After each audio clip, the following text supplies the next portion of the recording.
Hi everyone, and welcome to your Sexyfied Life. In case we haven't met yet, I'm Fanny, your pleasure coach and creatrix of Sexyfied.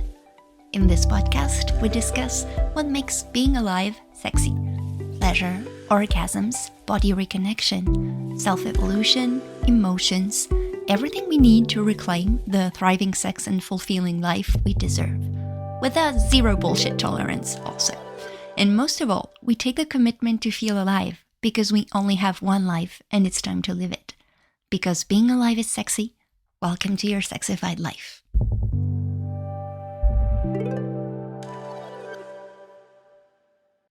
Hello, sexy family. We're back with the second part of our episode about consent and self-consent.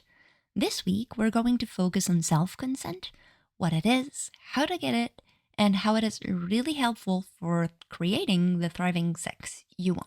And if you have the thriving sex you want, it's easier to have a fulfilling life. Last week, we discussed what was consent, what it was not, how to honor it. We had a long gym metaphor that I kept going forever since I loved it. And I teased you with, now let's talk about how to feel what's a yes, what's a no, and what's a maybe. Let's do that in this week's episode.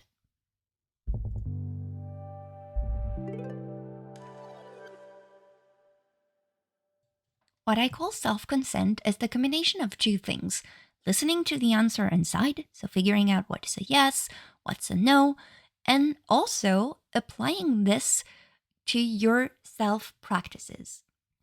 What happens very often is that we have default patterns of self-pleasuring.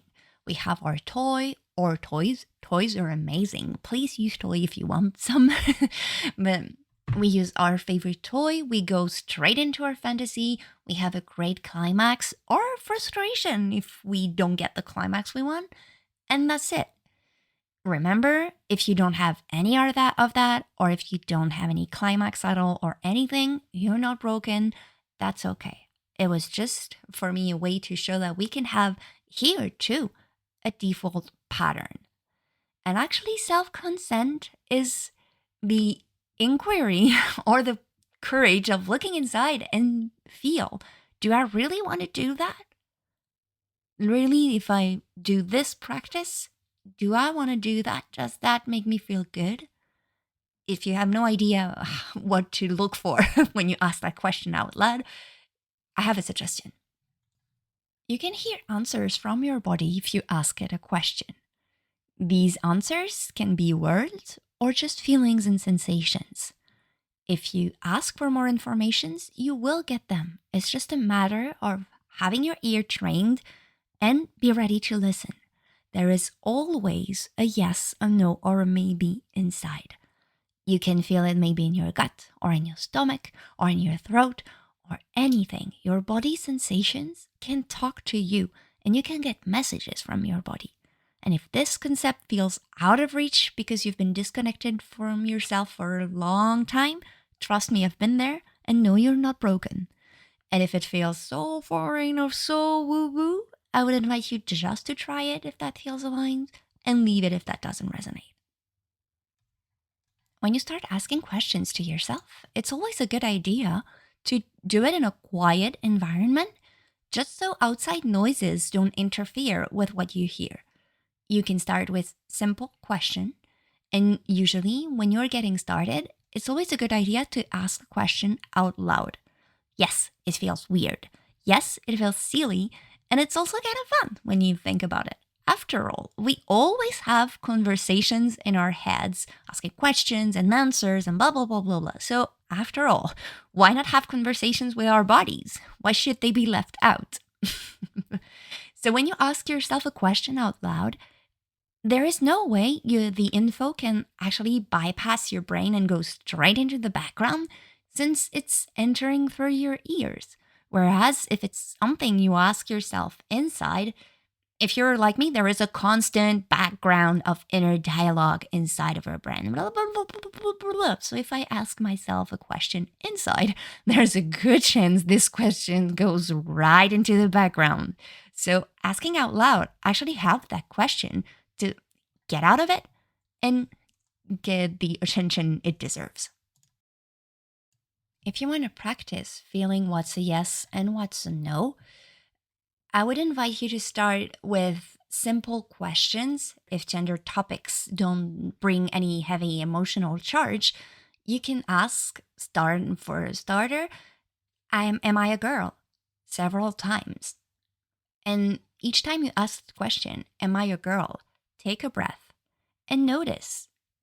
Notice the sensations. Do it 3 times and then ask, am I a boy? Breathe. Is there anything different?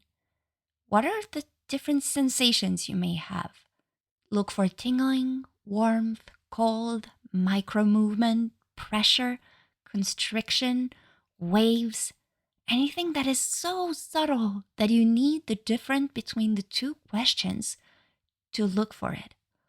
Open your inner eye and look for something, even the tiniest piece of information.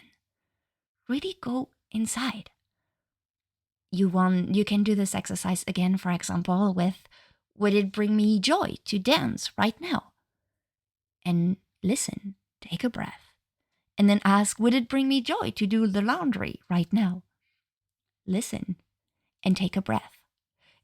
If laundry is totally your jam and if you're totally a yes to go to your laundry, please do. But what I was trying to show is how different situations bring different sensations, and some can be interpreted as a yes, and some can be interpreted as a no, or a maybe later. If you felt something, that's great, because that means you have cracked the code for conversation with your body. Maybe you knew it already, but so you can start having this conversation. Maybe you might need to learn a few more words here and there, but it's already a great start. If you didn't feel anything, that's okay. You're not broken. And sometimes, and really often, truth to be told, before talking, we actually need to learn to listen. And if it helps you feel better, I have 2 explanations for this. First, I would invite you to notice if you didn't feel nothing at all. Did you take the time to take a breath, pause, and feel nothing? Usually what happens is that we have a kind of a default answer because we don't feel connected to our bodies. So we just, do I feel anything in my body? No. Not even allowing ourselves to take one breath and look for something. If that's the case, be kind to yourself. Twisted game side effect. We have not been trained to do this work. Even more, we've been trained to actually cut ourselves from our body's wisdom. So if your default pattern is I don't feel anything, that's okay. You're showing up and you're being aware of this pattern. This pattern is a really big deal. So start again, trying to put one breath between asking the question so that the I don't know, I never get anything, blah, blah, blah, blah, blah, actually have a breath before starting it. I promise it comes. The second explanation is maybe the volume is low. If you want, you can ask louder. Literally say out loud, louder, please. Take a breath. Louder, please. Take a breath.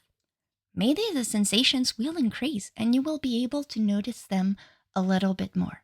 And if that's not the case today, maybe tomorrow or maybe next time. And that's okay. You may have guessed it already. The biggest challenge in here is to actually not get discouraged when you don't get an answer right away. I have never met anybody among my coachees who didn't get any answer from their bodies at all. Like, never, never, ever. What can happen, though, is us being pissed off we don't get the answers, or disrespecting the answers we get because they are not the one we want, or becoming impatient because we tend to rush because we really, really, really, really want to hear something so that I can move forward. Please, please, please, please. Even if at the beginning there is a very little chance to hear like an opera thing. Imagine your body had been quiet for a long time, sometimes almost your whole life. Will it start talking again with singing an amazing opera? Maybe. There's a good chance at the start it's just a whispering. The secret here, stay patient and try again. Yes, I wish the secret was sexier than that, but stay patient and try again. Trying to reconnect to this self consent, this feeling of what's a yay, a yes, what's a no, what's a maybe inside is super important because that's the base, the core, the essence of consent that plays into between several people interaction.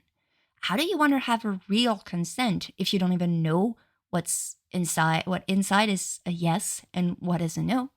Again, no judgment, not listening to ourselves and not even knowing what we want is a twisted game conditioning we've been raised with. Be kind to yourself. And yes, you're reclaiming this self consent, this capacity to feel the yes, the no's, and the maybe is a really, really big deal. So, next time you want a pleasure date with yourself, be curious. Before inserting anything in your vagina, ask for her consent. If it is a yes, go for it. If you don't hear anything, don't put anything inside. If it's a no, of course, put it aside. And if it's a maybe, we'll talk about that in a minute. But if you don't hear anything, don't do anything. That's a way to reassure your body and your nervous system that you will honor whatever comes and that you're ready to be patient without forcing anything before you hear a clear answer. Good thing is, when we honor the no's and the maybes instead of forcing through them, magically the yes comes much more often. Talk about the power of respecting yourself. We should learn about that way sooner in our lives. Slowly, you will get more and more familiar with your body speaking to you. You can get the whole range of expression. Some people hear words, others feel words, others feel contraction and expansion, others feel colors, other different type of tinglings depending on the answers, or nothing of what I just said, or everything at the same time, just a glimpse or a full bloom of many sensations at the same time. And you know what? Whatever you get is perfect. There is no manual that works for everyone. And if you start to know me a little, you know that I call that bullshit. If you want to go forward with this, it is your game of self exploration. And if your body is also a team, I will give you tons of sensations, but you will never hear a word from me. You're not alone. That's really frustrating. And I feel you. I have that too. And we are still normal and are able to have conversations in our bodies. The day I discovered that, I was like, that's why people stay seated in meditation forever. You can have the most interesting conversation with yourself when you know how to talk to your body.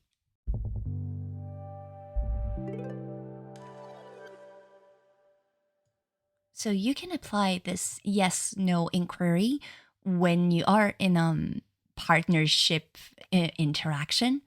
And also being aware that maybe your yeses in partnership are different than the one you have on your own.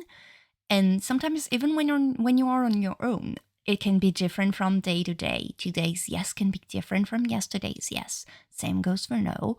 No rule, no pressure, just listening, honoring the no, following the yes, and not proceeding if you didn't hear a yes.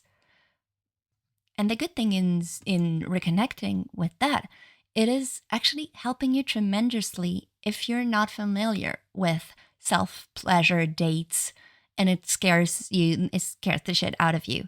Be kind to yourself if that's the case. That's twisted side effect. It's not your responsibility. Start with what feels pleasurable to touch. Maybe that's your hand, maybe that's your face, maybe that's your neck, or stroking your hair, or whatever that feels pleasurable.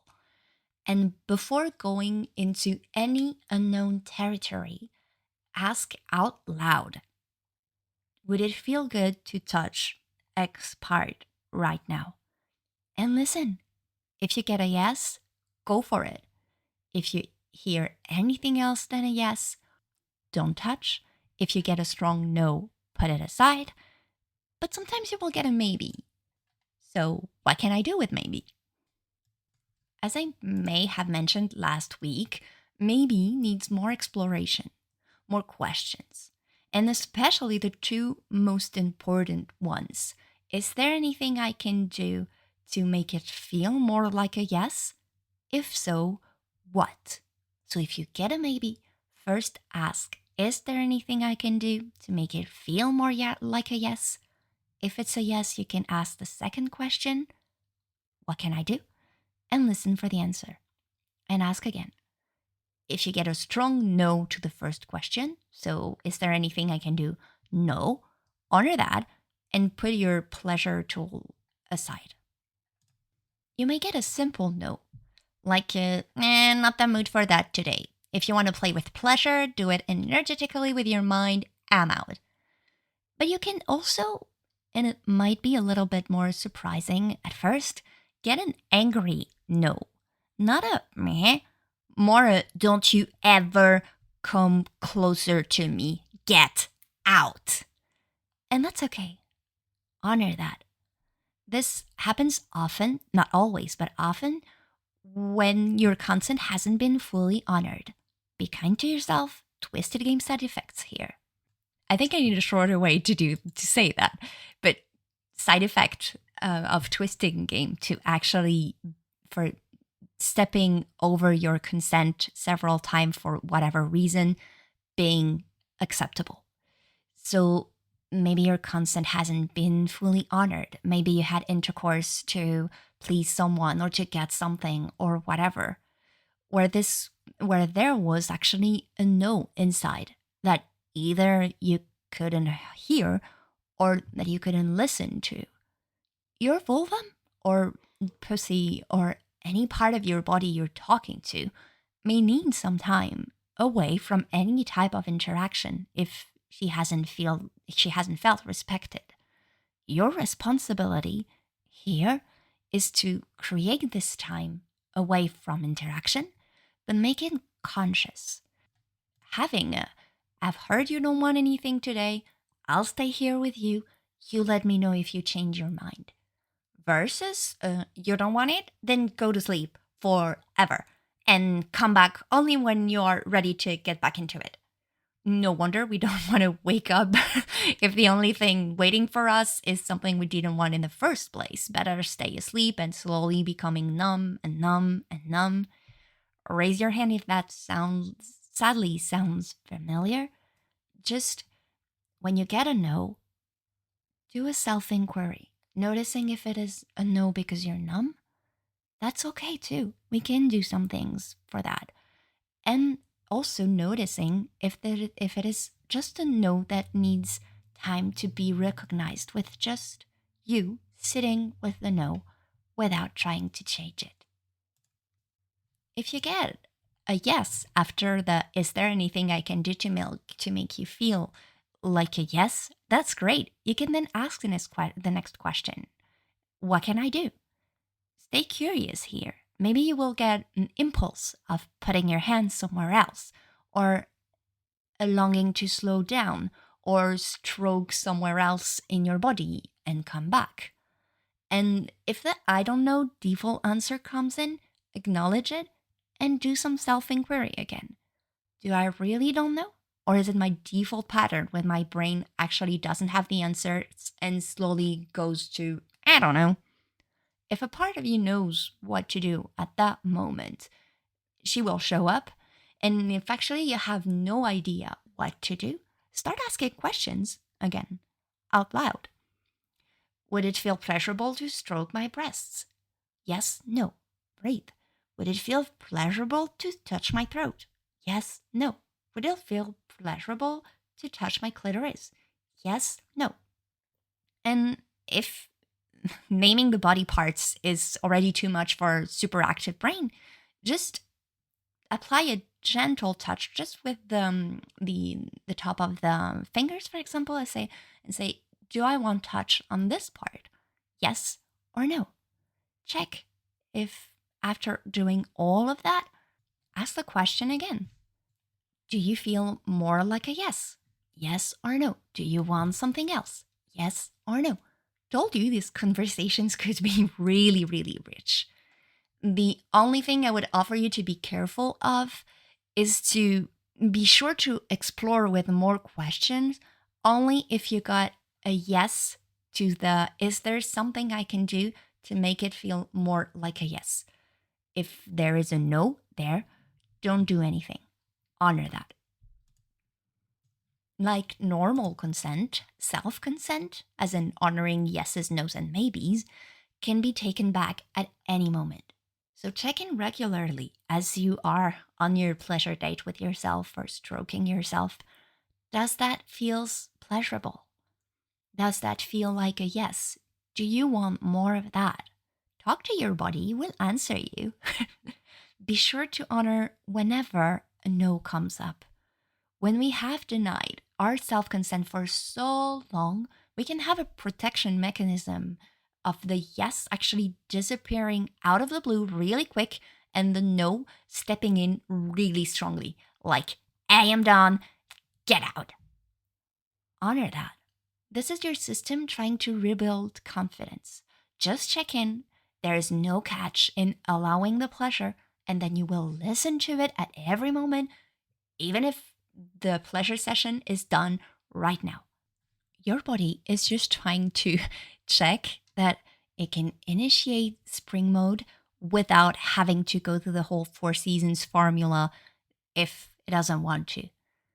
Or maybe that's just because you've processed something and you've processed enough. And so I'm done. Thank you. If a no comes in, put your toy or your hand aside. And if you have a yoni egg inside, ask for consent to get the egg out. You might get a yes or a no. And in case if it is a no to the egg, to put out the egg, just stay relaxed for a few minutes. It can actually really help the release so that you can get your eggs out slowly and gently without hurting yourself. That's the least thing you want to do. If you have no idea what a jade egg or yoni egg is, stay tuned. I have episodes on that for you. In my opinion, it is very important that this question comes into parts.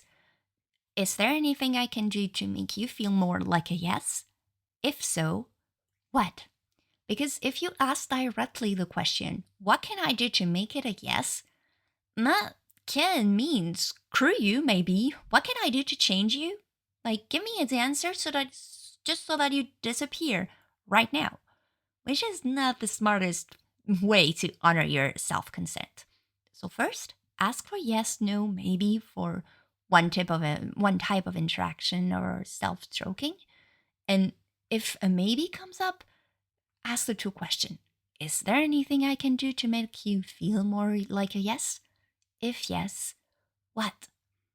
And don't try to do anything if you don't hear a clear yes.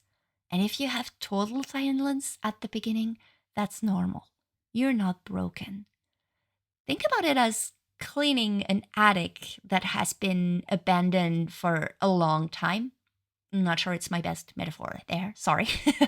Just taking the commitment, I'll be slowly cleaning all of that dust so that you can become a nice bedroom if you want, just under the roof for us to be in a nice and sexy place. P.S. I love you. I love you part is always optional, but it's always helpful. Honor the dust and honor the time you may need for the transformation of a hectic attic to an amazing, sexy bedroom.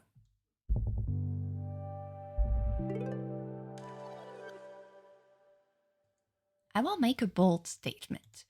Reconnecting to your self consent as hearing yeses, nos, and maybes and applying them to your self pleasure practice and in every sexual interaction situation is one of the easiest way to actually get out of autopilot in your sex life and in your life in general.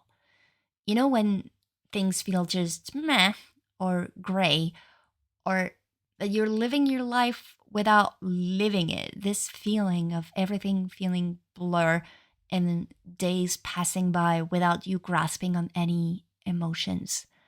The easiest way to get out of that is to reclaim this sense of yes, no's, and maybe.